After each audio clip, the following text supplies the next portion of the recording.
O que se passava na cabeça de uma criança na Ucrânia antes de dormir no dia 23 de fevereiro de 2022? Já parou para pensar sobre isso? Talvez essa criança visse os pais apreensivos, mas curtia sua vida como qualquer outra, sempre carregando alegria, esperança e muitas brincadeiras com um sorriso no rosto.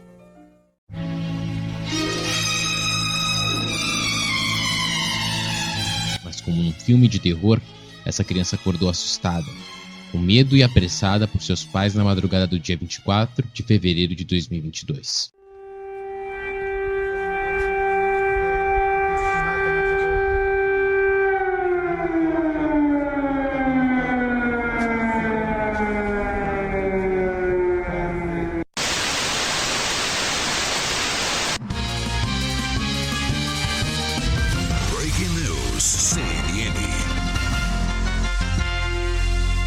O presidente da Rússia, Vladimir Putin, acaba de autorizar a operação militar na Ucrânia. Lembrando, existem muitas tropas militares na fronteira entre Rússia e Ucrânia e agora sim, todas essas tropas têm autorização para começar a invadir.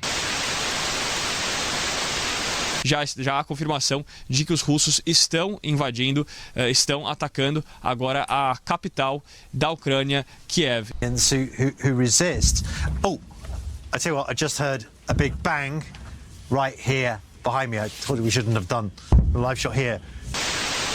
É para onde o João Guilherme, com quem a gente conversava ontem, que pegou um trem para sair de Kiev, seguia com a família, porque dizia ser uma região mais segura, pertinho da Polônia. E, no entanto, houve ataque em Lviv, muito próximo à Polônia. O presidente ucraniano disse que foi abandonado pelo Ocidente, que endureceu as sanções econômicas, mas reafirmou que só vai entrar em confronto se a Rússia invadir um país membro da OTAN. Em discurso transmitido pela TV, o presidente russo disse que o país vizinho foi criado pela União Soviética em um processo que, segundo ele, foi um erro e prejudicou a Rússia. Líderes mundiais condenam os ataques e os Estados Unidos afirmam que a resposta será unida e decisiva. População civil tenta fugir da capital, Kiev. Consequências nunca vistas. Essa é a ameaça de Vladimir Putin para os países que decidirem interferir no conflito. Vladimir Putin deu início à maior ação militar de um Estado contra o outro na Europa desde a Segunda Guerra Mundial. A Rússia invadiu a Ucrânia.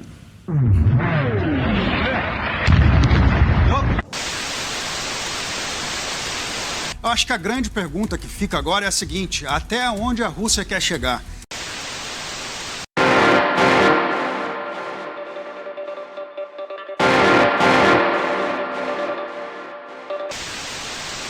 Professor Benedito, o que você tem a dizer como pessoa sobre essa guerra numa reflexão total? A globalização falhou. Esse projeto de globalização falhou. Por que as pessoas, mesmo passados 2 anos de pandemia, visto tanto de fake news e quantas vidas elas levaram, as pessoas ainda não se conscientizaram que devemos ouvir especialistas formados no assunto? Porque faz parte do nosso métier, olha que palavra bonita, da nossa sociedade contemporânea mediatizada. Então temos especialistas de tudo. Especialistas do dedinho da unha esquerda a especialistas em como fazer bomba caseira. E agora eu mudo meu foco pro Diego. Como é que foi para você comandar 6 horas de programação na madrugada no seu primeiro dia trabalhando na Band News? Algo que a gente não estava esperando para aquela noite exatamente, mas acabou acontecendo.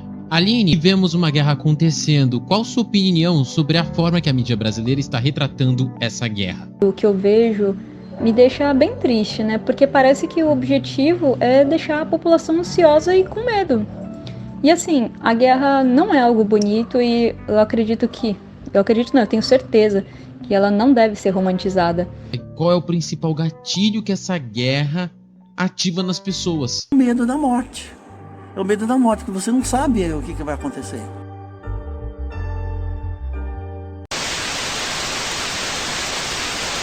A guerra na Ucrânia mostrou-se um divisor de águas na comunicação por estar acontecendo num século em que o mundo vive conectado, coisa que no século passado era algo impensável. Sendo assim, as pessoas que estavam na Ucrânia puderam registrar os ataques pelo celular e divulgar nas redes sociais. os crimes de guerra que estão sendo cometidos tanto pelo governo russo como também pelo ucraniano. Algo em que outras guerras não era possível.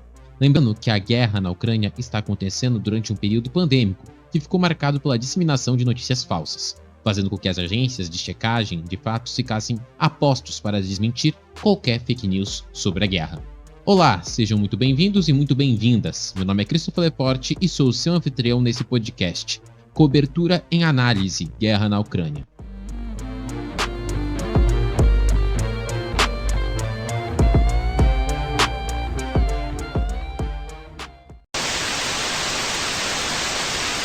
Então a gente tem aí o Vladimir Putin tentando criar um estado tampão entre a Rússia e a OTAN desde 2012.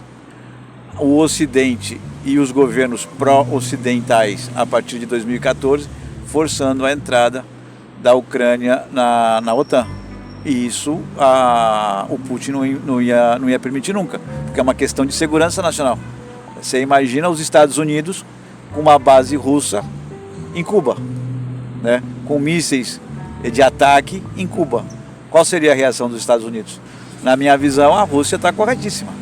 O Putin não está fazendo nada que os Estados Unidos e as potências europeias já não tenham feito na história. Vamos lembrar que em guerras é difícil saber quem está falando a verdade. Principalmente que essa guerra é um prato cheio de narrativas para quem é contra e quem é a favor de ambos os países envolvidos. Mesmo vivendo num mundo conectado, acreditar em somente um lado da história é impossível e não é algo válido, principalmente para quem é jornalista. Quando vivemos num país dominado pela cultura e mídia ocidental, como o Brasil, baseada nos interesses dos Estados Unidos, vamos lembrar, né? Nossas mídias, se você parar para ver, têm forte influência da mídia americana. Ou seja, você, ouvinte que me ouve, entenda, essa guerra não é um conto de fadas como a gente vê todos os dias, onde tem um vilão e um mocinho. Entenda, todos são vilões, e o mais prejudicado nessa história é a população, e não quem tem dinheiro na mão. Fico calado, toma cuidado, que o homem vem aí.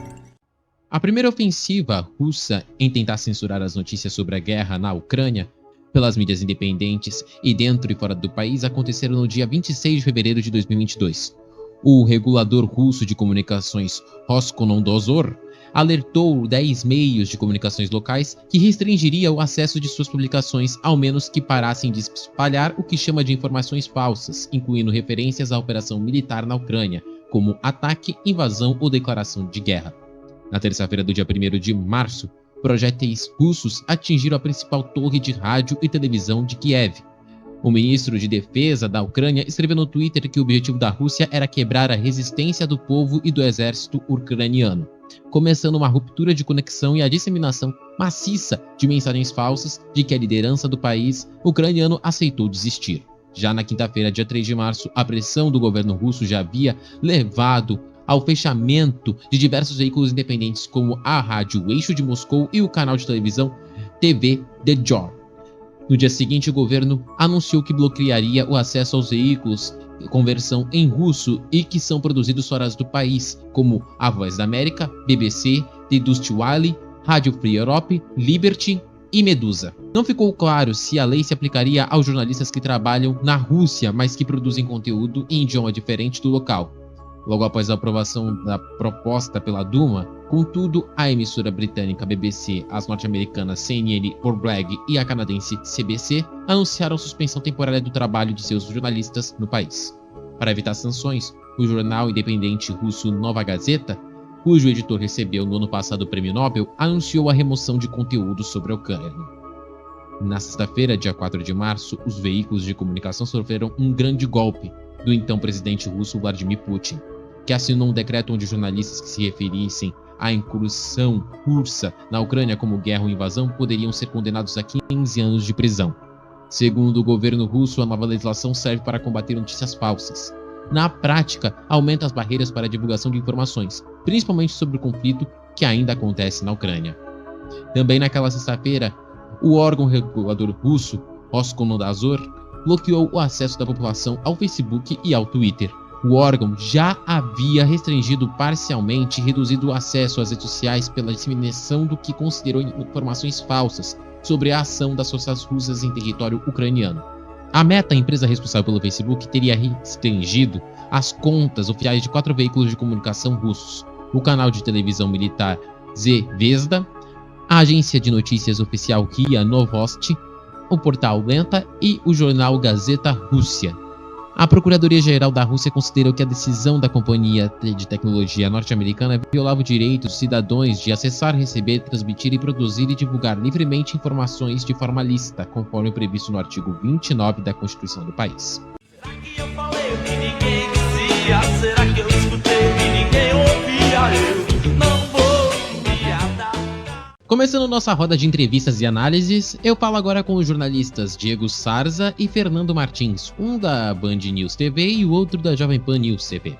Meninos, sejam muito bem-vindos ao nosso podcast e já começo perguntando para vocês como vocês veem a censura que a Rússia instaurou sobre os veículos de comunicações locais e estrangeiros. É um problema, né? Eu acho que qualquer local, qualquer país, qualquer autocrata aí que imponha, então é um problema enorme. A gente vive na era da desinformação, mesmo aqueles que têm acesso, né? Que podem conferir, que podem checar, que podem ter acesso a todos os tipos de conteúdos. Imagine para aqueles que não conseguem se informar por todos os meios, né? Que eles têm ali o conteúdo selecionado, filtrado e direcionado com o interesse de quem está no poder, né? Fernando. Todo tipo de censura é ruim, é pesado. Em países onde tem regimes totalitários ou quase totalitários travestidos de república ou de alguma coisa nesse sentido, a gente vê de fato que há esse peso. Então essa censura faz com que as pessoas percam a noção da realidade. Nós jornalistas temos essa preocupação, então quando a gente não consegue isso, quando a gente não tem essa possibilidade, é muito ruim para a sociedade. Censura é ruim, limita, mostra que só tem um lado as coisas e isso é extremamente danoso. Qual é a análise de vocês sobre como a cobertura vem sendo levada aqui no Brasil pelos veículos de comunicação?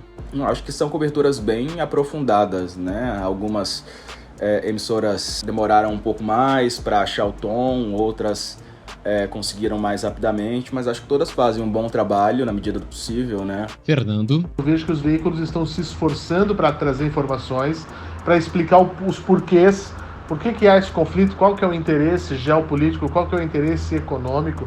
Isso é só uma loucura do presidente da Rússia. Não, as coisas têm viés, as coisas têm lado, as coisas têm motivo, não se faz uma guerra por não gostar do vizinho. Tem muito mais coisas, né? Muito mais coisas embutidas. Então eu acredito que de fato o Brasil tem feito uma cobertura muito bacana, a imprensa brasileira como um todo, desse conflito. Meninos, qual foi o aprendizado que vocês vão levar com essa cobertura? Eu acho que é uma grande oportunidade de conhecer melhor a geopolítica, né? E os elementos, digamos assim, desse tabuleiro político mundial, né? Como que funciona, como as ações são sempre interligadas, não é? E como nada acontece realmente de uma hora para outra, né? Como as ações são consequências aí de atitudes de anos. Fernando. Olha, o aprendizado é bastante importante. No meu caso, esse ano são 20 anos de jornalismo, né? Mas cada cobertura, cada momento mundial é um aprendizado novo como ser humano, né? Se como jornalista a gente acha que já viu de tudo, como ser humano a gente não acredita, né, que as pessoas possam chegar a esse ponto. O ser humano, lamentavelmente, tem essa postura belicosa, essa postura egoísta sobre as coisas, né? Podem me prender, podem me bater, que eu não mudo de opinião. No dia 6 de março, a BBC voltou a emitir sinal de rádio através das ondas curtas para garantir acesso à informação às populações ucranianas e russa. A decisão surgiu após a Rússia ter bloqueado os sites da estação britânica. O método de transmissão havia sido aposentado há 14 anos pelo veículo e era usado antigamente para chegar a ouvintes em zonas de conflito há décadas, mas voltou.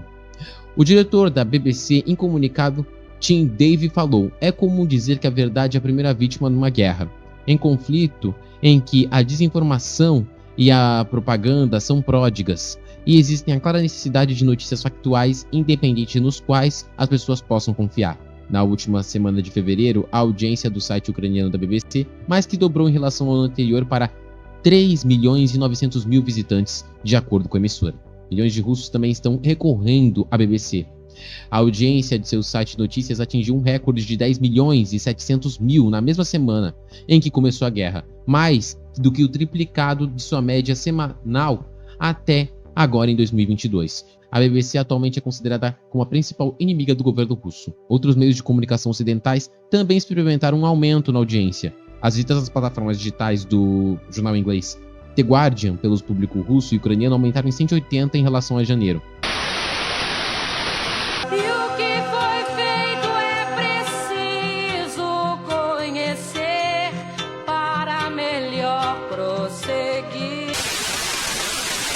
Agora, pessoal, converso com o professor de História formado pela Unimes, professor Benedito Mesquita. Professor, seja muito bem-vindo.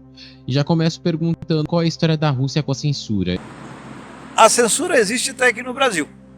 Quando a gente acompanha a cobertura da mídia nacional, Globo, Bandeirantes, Record, da grande mídia, a gente vê que as informações são censuradas. A gente só recebe informação de acordo com a Reuters, né, com a CNN e com a CBS. Então a gente recebe informações filtradas, é censura. Na guerra, a primeira vítima é a verdade. Então são três versões: o fato em si, a versão ucraniana e a versão russa. A gente tem acesso à versão que interessa para o Ocidente. Então censura, ela existe na Rússia desde o tempo do Império Russo, não é novidade. Então a censura não é exclusividade do governo russo. Óbvio que o Putin, ele tem um estado autocrático, ele governa praticamente sozinho. Ele tem maioria no parlamento, o primeiro-ministro é aliado político dele, a TV estatal é a TV principal dentro do território, ele vai passar as informações que o governo quer que o povo saiba. Nos Estados Unidos não acontece a mesma coisa? Na França não acontece a mesma coisa? Se a pessoa vai fazer, se os manifestantes, os camisas verdes, foram para a rua fazer manifestação contra o rebaixamento de salário, contra o aumento do custo de vida, o governo mostrou todas as manifestações, todas as reivindicações foram mostradas pela mídia? Não. Todo governo tem alguma espécie de censura. Não existe imprensa totalmente livre. Essa guerra tem data para acabar sem começar outra com entre China e Taiwan? Prazo para a guerra terminar não tem. Por exemplo, pelo menos na minha opinião, enquanto a Rússia não alcançar os objetivos que ela quer, que é a rendição da Ucrânia, a eliminação total do litoral ucraniano, a parte sul da Ucrânia vai ser anexada ao território russo. Donbás e Donetsk vão se juntar à Crimeia e vão fazer parte do território russo. O que o Putin quer é desmilitarizar a Ucrânia totalmente, tornar um estado neutro. Ou então o conflito se mantém, porque o país em conflito não pode entrar para a OTAN. Vai continuar a guerra civil lá dentro. A China não interessa invadir Taiwan agora, porque vai gerar um caos no Mar do Sul da China. Aquele litoral chinês ali vai ficar tumultuado. E a China pode prejudicar economicamente a China. Então, a invasão de Taiwan agora não vejo como seja uma estratégia chinesa. Mas, caso os Estados Unidos tentem implementar algum tipo de base militar ou tentem incrementar de alguma forma as forças regulares de Taipei, aí sim pode haver um confronto entre China e Taiwan. Sobre as sanções, elas fazem alguma mudança ou diferença na vida dos russos? Esse tipo de sanção econômica não funciona mais. Cuba, eles tentaram derrubar o governo cubano com sanções desde 1960. Não conseguiram. O Partido Comunista continua governando Cuba. Eles fizeram sanções pesadas contra o Irã. O Irã continua lá o governo dos ayatolás, os xiitas continuam governando o Irã. A Rússia tem uma economia baseada em commodities. Quem precisa de commodities no mundo? Quem precisa de petróleo no mundo? Quem precisa de gás natural? Quem precisa de minério de ferro? A China é o maior mercado que a Rússia vai se voltar. Toda a produção mineral russa vai ser voltada para a China. O Ocidente, ele precisa de ferro, minério de ferro, ele precisa de gás, ele precisa de petróleo, né? Comprar gás, petróleo dos Estados Unidos vai sair muito, muito mais caro do que comprar da Rússia. As sanções vão trazer alguma dificuldade para o povo russo? Bom, principalmente a inflação e a escassez de alguns produtos. Mas as sanções impostas à Rússia vão sair muito mais cara para o Ocidente. Vai ser muito mais prejudicial para a economia alemã, para a economia francesa e para a economia do bloco europeu de maneira geral, do que para a Rússia. A OTAN serve para alguma coisa? A ONU serve para nada. Quando existem resoluções, por exemplo, existem mais de 100 resoluções contra o Estado de Israel por terem invadido o território palestino.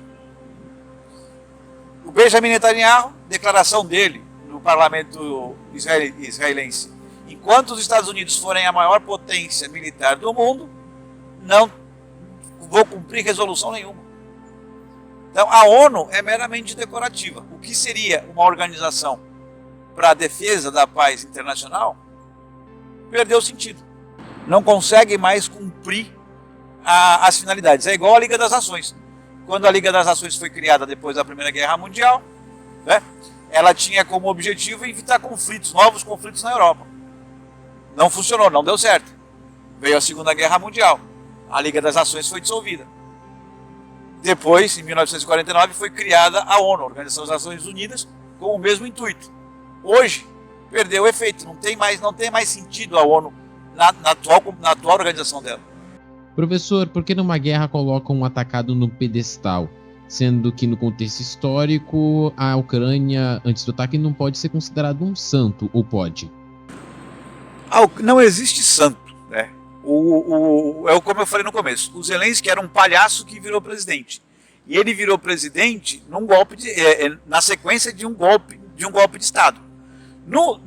Os principais participantes desse golpe são os neonazistas, né? Eles têm um camarada chamado, eu esqueci o primeiro nome, mas o cara chama Bandeira, que ele foi um ultranacionalista ucraniano. Durante a Segunda Guerra Mundial se aliou à Alemanha nazista contra os russos.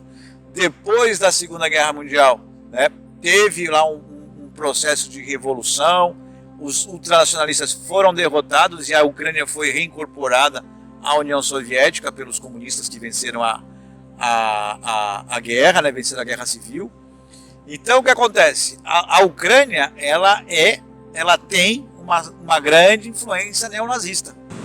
Os russos estavam sendo perseguidos pelo batalhão Azov. Eles caçam comunistas, caçam homossexuais, estavam fazendo limpeza étnica. A Rússia está protegendo o povo russo que habita o território ucraniano. Professor, nos tempos atuais em que vivemos, mesmo com TV, internet, rádio, jornal impresso, entre outros veículos de comunicação, notícias confiáveis ou não, era das fake news, passando uma pandemia, como saber o que é verdade ou não? Toda a informação que eu recebo, eu passo por esses 3 filtros: a minha identidade ideológica, a minha moral e a minha ética, para saber o que é verdade, né? Para saber o que distinguir o que é falso do que é mentira e o que é especulação.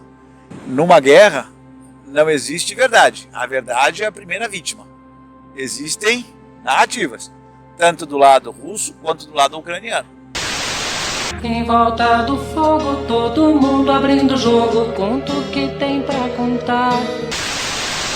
Os veículos jornalísticos da Rússia estão tentando se adaptar para evitar sanções que sofrem do governo local desde o início da guerra. O jornal Novaya Gazeta, dirigido pelo ganhador do Nobel Dmitry Murov, ao noticiar um protesto em 65 cidades naquele domingo em que a guerra começou, o jornal se referiu à guerra como aquilo que não se pode ser nomeado, entre aspas. Em uma das reportagens, a publicação mostra o relato de mulheres que foram presas pela polícia russa por participarem de atos contra as hostilidades do país na Ucrânia.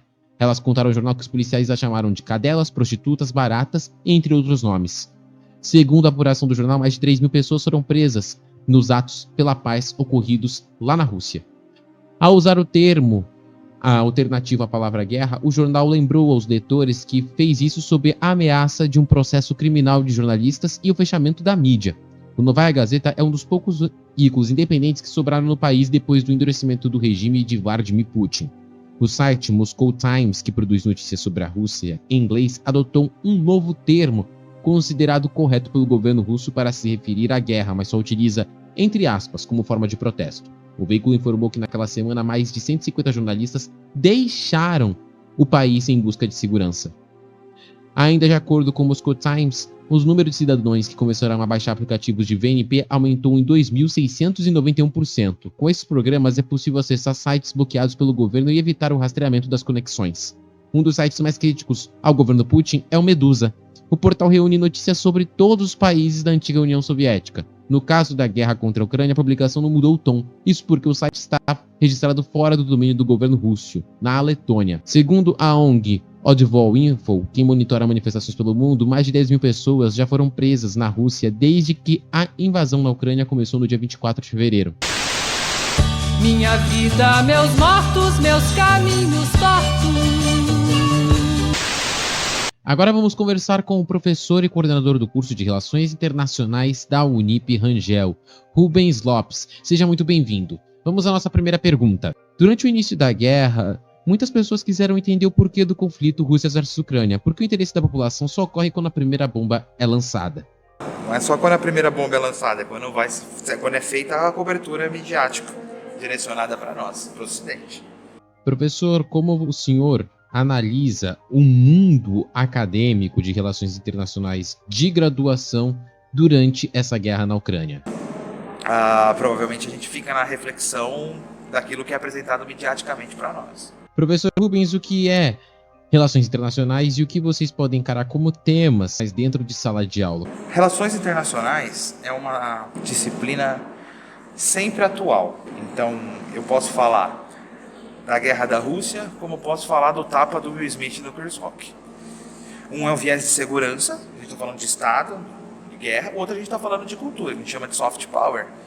E isso é importante para as relações internacionais, porque é a diplomacia cultural. Então depende muito de como a gente vai encarar os temas atuais, porque a partir do momento que você está no mundo globalizado, absolutamente tudo, né, ou quase tudo, acaba entrando nesse meio das RIs. Professor, como você vê a censura que a Rússia instaurou sobre os veículos de comunicação locais e estrangeiros? E também consegue me explicar onde e quando começou a censura na Rússia e por que somente 2% da população, mesmo na era digital, tem acesso às mídias não manipuladas pelo governo? Eu não posso falar nada sobre a censura russa. Eu não sei como funciona. Eu não estou lá para saber e não sei quais são os mecanismos de censura russa. Então é uma pergunta que eu vou ficar devendo para você uma resposta. A gente tem que tomar muito cuidado. Eu falo, a gente aqui no Ocidente tem o viés ocidental. Simples assim. Dificilmente a gente vai saber, a não ser aquelas reportagens jornalísticas no qual existe um repórter infiltrado que vai fazer uma cobertura e ainda assim a partir da ótica ocidental. Mas é difícil a gente falar como funciona essa censura, se é que a gente pode falar de censura, mesmo porque em termos de relações internacionais e segurança, todo governo que almeja alguma coisa de forma um pouco mais bruta, autoritária, violenta, ele vai restringir. Isso seria uma prática governo russo ou talvez até o governo de outros países que queiram restringir a sua população ao acesso à informação. Sobre a cobertura da mídia brasileira e internacional, o que você tem a dizer sobre os veículos brasileiros na cobertura da guerra da Ucrânia? Não me entendam como crítico, mas o que nós temos são réplicas dos principais grupos de comunicação globais. A Rede Globo, vamos falar com o nosso correspondente em Nova York. Mas na Rússia, vamos falar com o nosso correspondente em Londres. Esse correspondente, ele está no meio, ele pega de outras agências, da Reuters, da CNN, BBC, e ele vai repassar. Então a nossa cobertura nada mais é do que uma réplica. O que temos de diferença é um programa, a forma da abordagem aqui, uma linguagem mais próxima a nós, e a nossa sociedade é uma sociedade do espetáculo. Então a nossa cobertura enfatiza a tristeza, o sensacionalismo. Isso tudo é para impactar, né? O que contribui acerca da reflexão sobre a guerra? Nada. Mas isso traz uma cobertura ao molde brasileiro, né? A ideia de superação, a ideia disso, daquilo. Então não vejo nada além do mais do mesmo. Professor, você considera ter uma escassez de profissionais de relações internacionais nas emissoras quando fatos relevantes acontecem em outros países? Eu não vejo como escassez. todo jornal tem um especialista. O que eu vejo são divergências de opiniões que muitas vezes corroboram com o editorial de cada emissora. O que podemos esperar desse conflito até então? Provavelmente vai chegar a uma resolução disso aí. Não vai se estender tanto assim, né? Acho interessante. Vai ser a terceira guerra mundial. Eu acho que a gente já superou um pouco isso. Guerra custa caro, meu caro. Guerra custa caro em termos financeiros, bélicos e termos humanitários, principalmente. Não é bom negócio para ninguém nos dias de hoje. E quando esses líderes chegarem próximos de satisfazer as suas necessidades nessas motivações não conhecidas por nós, a guerra vai começar a se tornar menos intensa até que chegue a ser um acordo.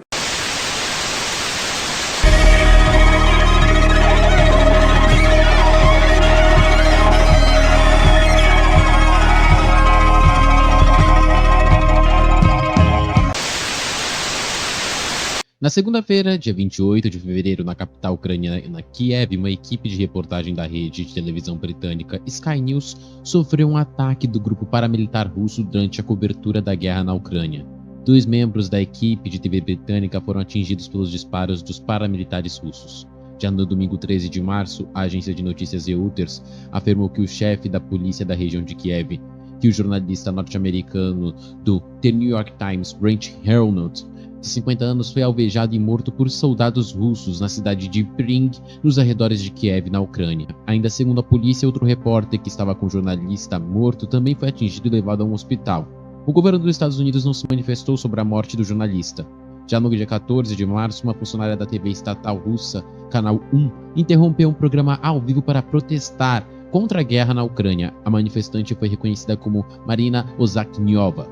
Ela apareceu durante a transmissão com um cartaz que dizia: "Não acredite na propaganda, eles estão mentindo para vocês aqui." Enquanto mostrava o cartaz, Marina gritava: "Parem com a guerra, não a guerra." Ela ainda chamou a atenção para a forma como a população russa responde às atitudes do Kremlin. "Nós não protestamos quando o Kremlin envenenou Alexei Navalny. Nós silenciosamente observamos esse regime desumano. Agora o mundo inteiro viu e virou as costas para nós. Nem 10 gerações de nossos descendentes vão limpar essa guerra entre irmãos." Segundo a agência de notícias russa TASS, o Canal 1 disse que estava realizando uma revisão interna do acidente. A TV estatal é a principal fonte de notícias para milhões de russos e segue perto a linha do Kremlin. O assessor da presidência na Ucrânia fez uma publicação nas redes sociais onde criticou a Rússia e parabenizou a atitude de Marina. Ela, após a transmissão, não foi localizada. Advogados do grupo de direitos humanos disseram a um jornal norte-americano, ao The Washington Post, que não sabiam o paradeiro da funcionária do Canal 1 há mais de 12 horas.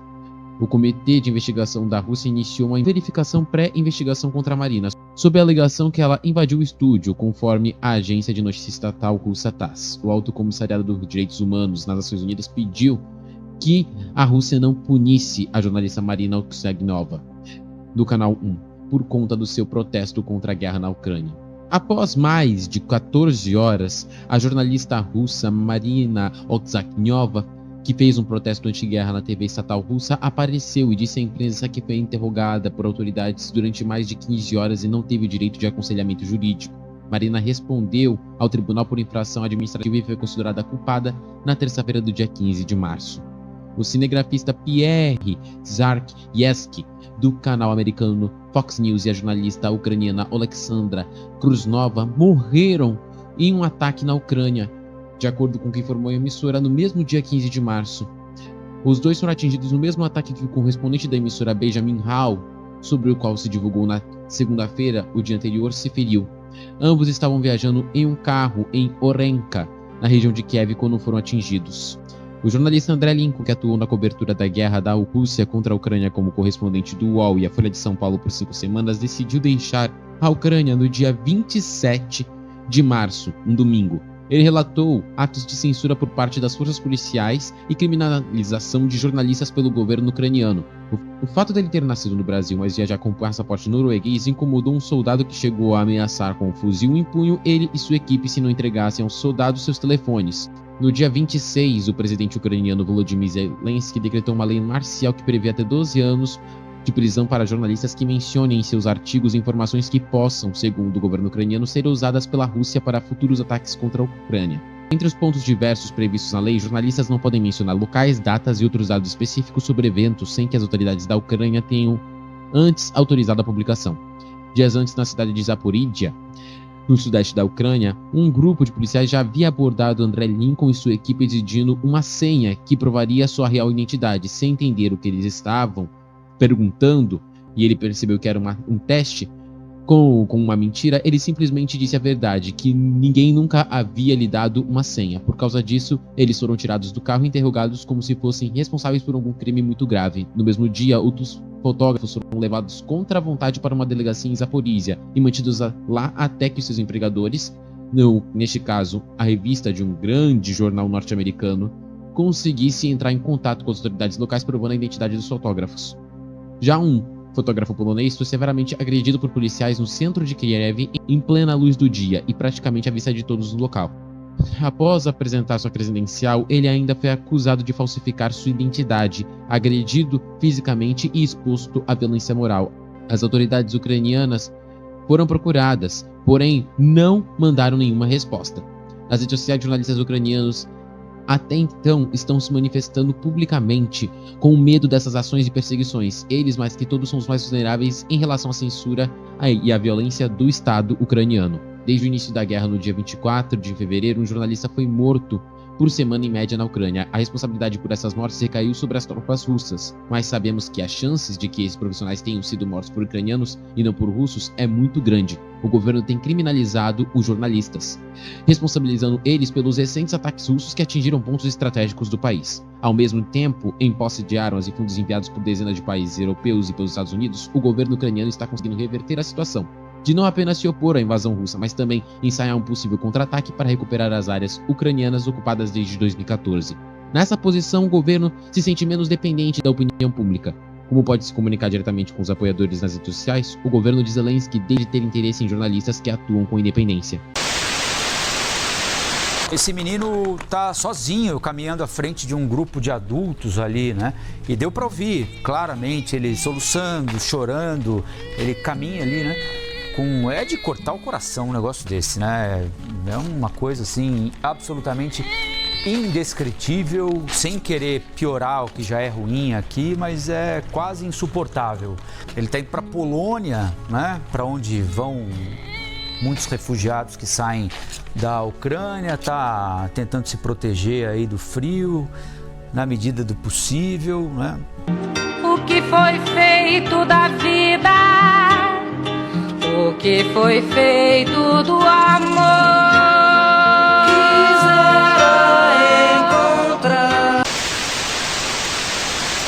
Agora, pessoal, que continua nos acompanhando aqui nesse nosso podcast Cobertura em Análise Guerra na Ucrânia, vamos agora conversar com o professor de Psicologia da Unip, Fernando De Gaspari. Professor, eu já começo com a pergunta: quais são os traumas de uma guerra para os refugiados? O que acontece com eles? O que a psicologia pode fazer? Vai ser muito difícil trabalhar com o psicológico deles, porque eles estão super abalados, né? Muito abalados com a destruição do país deles e também com a fuga para outro país, né? Então eles estão super abalados. Esse serviço da psicologia vai ser intenso com esse pessoal. Difícil na minha opinião, difícil de consertar, tá? Vai levar muito tempo para consertar. Até tudo isso resolver e eles voltar para a terra deles e reconstruir tudo aquilo que está... porque o país está totalmente arrebentado, né? Vai ser uma situação muito difícil em que a psicologia vai ser muito importante, uma parte da reconstrução, né? Porque a psicologia vai ser na parte da mente e nós vamos ter a parte também material. Então é isso que eu acho, vai ser um trabalho imenso e muito importante dos psicólogos nessa situação aí. Sobre a cobertura da mídia, o que você acha? O quão prejudicial ela pode ser para quem está acompanhando? Assim, não vejo prejudicial, eu vejo conhecimento, né? De tentar entender o porquê isso, o porquê daquilo, né? Mas me prejudicar não, pelo contrário, eu acho que abre até a cabeça da gente para situações futuras, né? Para que a situação não se repita, tá entendendo? Então, eu não vejo coisa prejudicial, eu vejo aprendizado, né? Lógico que não concordo com isso, mas vejo um grande aprendizado. Mas assim, dizer que me prejudica, não prejudica não, até pelo contrário, eu aprendo muito com isso. Tem lugares ali que eu nem conhecia, né? E acabei conhecendo por causa, infelizmente, da cobertura de guerra. Uma imagem, gente, para encher o coração de esperança, né? Mostra o momento em que uma criança que atravessou sozinha a fronteira da Ucrânia para a Eslováquia reencontrou sua mãe. O menino de 11 anos deixou a família no meio da guerra, a mãe ficou para trás porque não queria deixar a avó, né, mãe dela, que é idosa, para trás. Bom, só agora eles conseguiram chegar à Eslováquia num comboio de refugiados da Ucrânia. Hassan Al-Khalaf viajou mais de 1.000 quilômetros até chegar na Eslováquia, onde a irmã dela estuda. Há um menino, há um moleque, morando sempre no meu coração. Pessoal, encerrando nossa roda de entrevistas aqui no nosso podcast, eu tenho a honra de agora conversar com a escritora Aline Fontes Gulen. Ela é escritora do livro infantil Brilho Mágico, onde ela conversou com crianças sobre o luto. E, recentemente, ela fez um audiobook falando sobre a guerra da Ucrânia para crianças. E Aline, seja muito bem-vinda, já que você já está aqui no ar com a gente, e eu já quero fazer uma pergunta. Como é explicar para as crianças o que se passa no mundo dos adultos, como, por exemplo, a guerra na Ucrânia? Bom, eu gosto muito de explicar aquilo que as pessoas têm dificuldade mesmo, sabe, para as crianças. Porque onde as pessoas costumam ver um problema, para mim a criatividade é um desafio. E é o tipo de desafio que eu adoro mesmo. Quando eu fiquei sabendo da guerra da Ucrânia, eu acabei vendo ali uma oportunidade de ajudar as crianças a entender qual que é o processo por trás, né, de uma guerra, e mostrar para elas que a gente tem força sim para poder fazer com que isso não aconteça mais no futuro. Quando eu penso nisso, eu vejo que eu tenho uma sede de ver um planeta onde a paz, o respeito, a liberdade, conhecimento e principalmente a sustentabilidade imperem, de verdade. E todos os assuntos que tiverem pautados dentro disso, eu vou procurar uma forma de abordar com as crianças. Aline, você também já falou sobre luto para as crianças no seu livro infantil Brilho Mágico. Como foi a sua experiência ao passar isso para os pequenos? O Brilho Mágico já foi uma experiência diferenciada, assim, na minha vida. Para ser sincera, quando eu escrevi o livro, um dia, assim, durante a pandemia, a mensagem dele chegou no fundo do meu coração e não me deu paz até que eu trouxesse ela para o papel, sabe? E como eu sou apaixonada, né, por esse mundo lúdico, eu resolvi escrevê-la de forma que até uma criança mesmo entendesse. O livro em si foi escrito em 2020, mas apenas em 2021, depois do falecimento da minha querida e maravilhosa vovó Nê, é que eu senti o poder que esse livro tinha de verdade.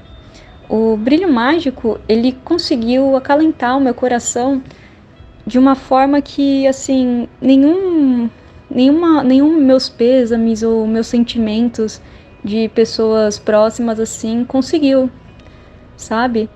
E a partir dessa transformação que ele trouxe na minha vida e para minha criança interior, é que eu decidi que havia chegado a hora de realmente publicá-lo. Até hoje, pelo que me contam, né, os feedbacks que eu recebi, as crianças gostam bastante dele, mas eu vejo que os adultos, eles são profundamente tocados por essa mensagem também. E eu acho isso muito, muito interessante. Aline, você sabia que nos Estados Unidos, na rede NBC, tem um jornal semanal só para crianças explicando sobre assuntos adultos do noticiário? Se você pudesse, você se envolveria num projeto assim aqui no Brasil? Gente, eu nem imaginava que existia uma coisa dessa, mas acredita que já passou essa ideia pela minha cabeça? Nossa, muita coincidência, assim, você falar sobre isso.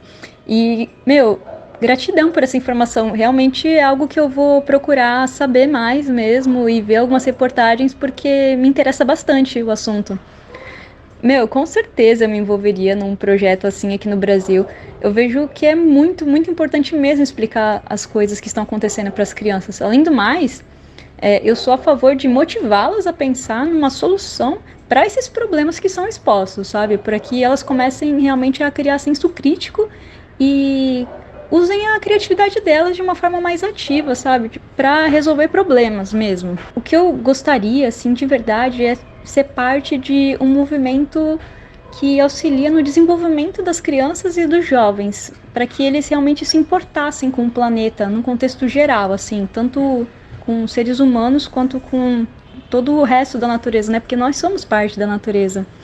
Mas, assim, eu percebi que semente só brota em solo que é fértil o suficiente para ela se manter, né? Então, eu não vejo muito motivo para semear essas ideias simples, porém que podem revolucionar o mundo na cabeça de pessoas que não se importam com nada além delas próprias. Então, o que eu posso fazer? Eu posso contribuir para que os filhos e netos dessas pessoas não sejam assim também. E aí a gente encerra esse ciclo de destruição e de miséria. Precisamos escolher um lado nessa guerra? Em caso de guerra, todos os governos envolvidos não são santos. Os maiores prejudicados nessa guerra, sabe quem são? A população, que literalmente ficou a Deus dará. Nem o governo da Ucrânia, Estados Unidos, Rússia, União Europeia são bons. Até porque essa guerra toda é um jogo de interesses. Que se deu nessa guerra, que claro, teve motivos de cada um. O ruim é que ninguém entende que numa guerra, os heróis de verdade são o povo, que tem que se virar em mil para sobreviver e recomeçar a vida, enquanto os governos entram em guerra sem pensar em dar uma boa qualidade de vida para quem votou neles, a população. População em que os homens foram obrigados pela lei marcial a deixar suas famílias para lutar uma guerra que eles não queriam. E sim, que o governo quis em um outro país. Mães e filhos que tiveram que abandonar suas casas, suas famílias, e pessoas que ainda estão presas ali dentro da Ucrânia. Se essa guerra acabar, uma certeza a gente tem. A elite ucraniana vai continuar rica, do mesmo jeito que a elite russa. O povo das duas populações vai continuar no abismo com governos de extrema direita que pouco se lixam para a população e usam e abusam para reprimi-la e nunca caminhar em um avanço e ter uma grande e boa evolução. Infelizmente, temos uma mídia que sempre vai colocar um storytelling da vida real em suas notícias, com a famosa jornada do herói durante a cobertura, colocando a Rússia como vilã intacta. Ok, a Rússia tá errada, mas vamos lembrar que a Ucrânia também tem os seus podres, Estados Unidos também e União Europeia também, mas a mídia ocidental vai sempre colocar eles como heróis, mesmo que essa narrativa não esteja certa. Vamos lembrar que os Estados Unidos fizeram a mesma coisa que a Rússia no Vietnã e no Afeganistão, e não sofreram nenhuma sanção pelos atos desumanos que cometeram. O mundo oriental é formado por nações da Ásia e do Oriente Médio, enquanto o mundo ocidental engloba a Europa, e que grande parte dos territórios foram colonizados pelos europeus. Quando o oriental é atacado, ninguém fala nada, mas quando o ocidental é atacado, vem uma pá para defender. Você já parou para pensar nisso?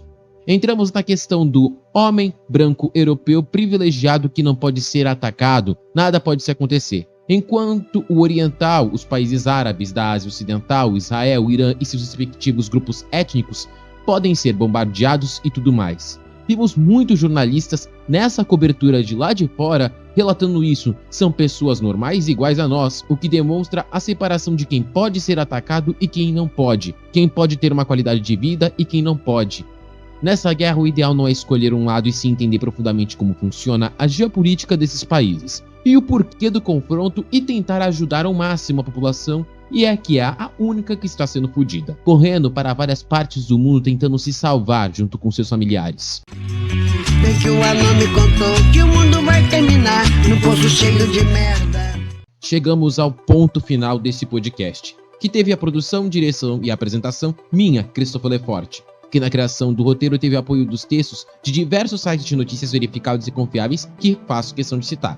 Folha de São Paulo, UOL, G1, Estadão, CNN Brasil, R7, The New York Times e muitos outros que, se eu for listar, vou passar aqui mais de 1 hora citando cada jornalista e correspondente que arriscou sua vida e dedicou seu tempo para trazer e continuar trazer informação de qualidade e confiável para o público todos os dias, debaixo de sol, chuva, bombas, crises políticas, tentando traduzir o cotidiano que vivemos em uma esperança de um mundo melhor, mesmo que aos trancos e barrancos causados por linhas editoriais de algumas empresas que impedem alguns de poder falar ao máximo a realidade que acontece no país e no mundo.